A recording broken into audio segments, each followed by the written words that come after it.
Basi mheshimiwa wetu gavana wa kaunti ya Kisii Simba Arati, mheshimiwa MP wa eneo hii, waheshimiwa MCAs, waheshimiwa speakers ya kaunti ya Narok na kaunti ya Kisii, viongozi wote wa tabaka mbalimbali na wakaaji wa Kisii na wakaaji wa Narok ama Transmara, hamjambo.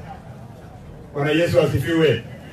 Hebu tusalamiane wote. Hebu nisalamie kama unaniona. Hebu nisalamie kama mnaniona. Oyendo choge ngai wewe. Basi kwanza mimi nataka nichukue nafasi hii niseme karibuni kwa huu mkutano ya kaunti mbili, kaunti ya Kisii na kaunti ya Narok. Na tumefika hapa kwa sababu ya shida ambayo imetokea. Kwanza nitoe pole zangu kwa wale ambao wamepoteza maisha yao na wale wamepata jeraha kwa sababu ya vita imekuwa ikiendelea katika hii boundary ya Kisii na Narok. Poleni sana. Kwa hii vita tumepoteza watu watatu. Mmoja kutoka Narok na wawili kutoka Kisii. Na watoto wengi wa vijana wetu wengi kwa Kisii na Narok wamepata jeraha. Wako wengi ambao wako kwa hospitali. Na tumefika hapa kwa sababu tulionelea na mwenzangu Simba Arati ya kwamba hii vita ikiendelea tutapata shida nyingi sana, kwa sababu hii community mbili wamekuwa wakiendelea pamoja na hawajai kuwa na shida. Sasa leo hapa eti mnataka kuja hapa kutudanganya ng'ombe moja iko na matiti tatu ati ndio imeleta hii shida. Hiyo ni rongo. Ni rongo ama sio rongo? Sasa kuna kitu Waswahili wanasema jifu. Sio kama mnajua hiyo kitu inaitwa kwa Kisii ekenyororo. Ekenyororo. Mnajua hiyo kitu? Mnajua hiyo kitu?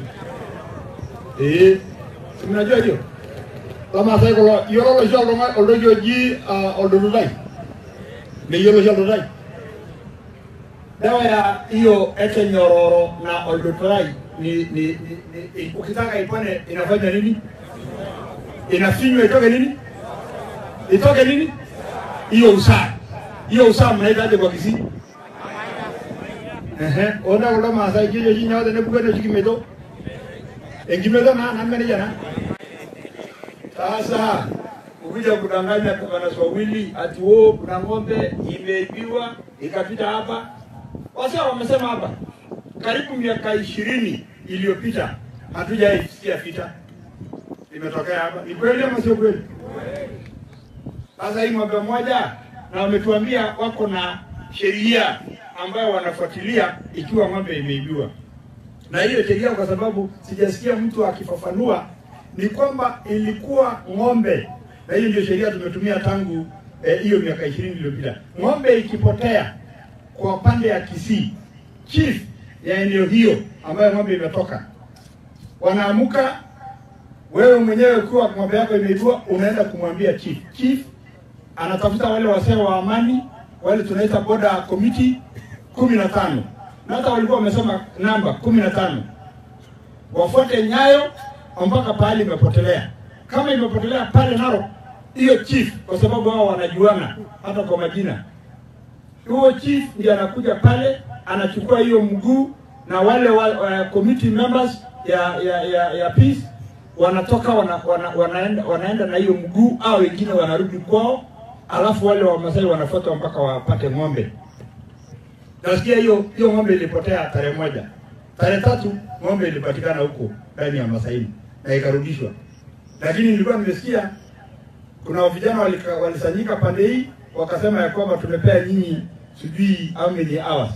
Sasa wa vijana wetu, kama ni ng'ombe inatafutwa na imeenda mpaka imefika huko Kigori, unafikiri hours itapatikana?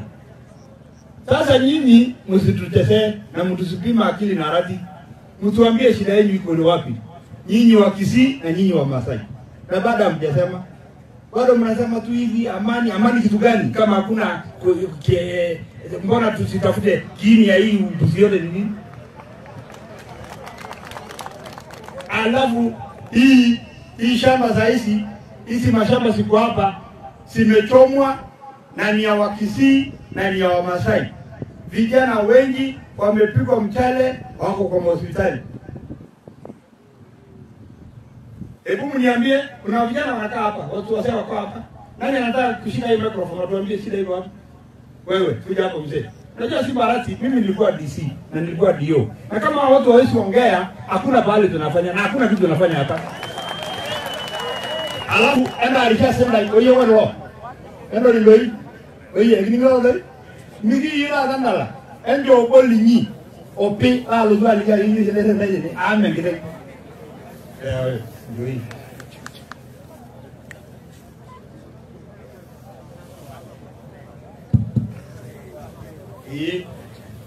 Ndio gavana wetu, gavana Ntutu na wananchi wote mjambo.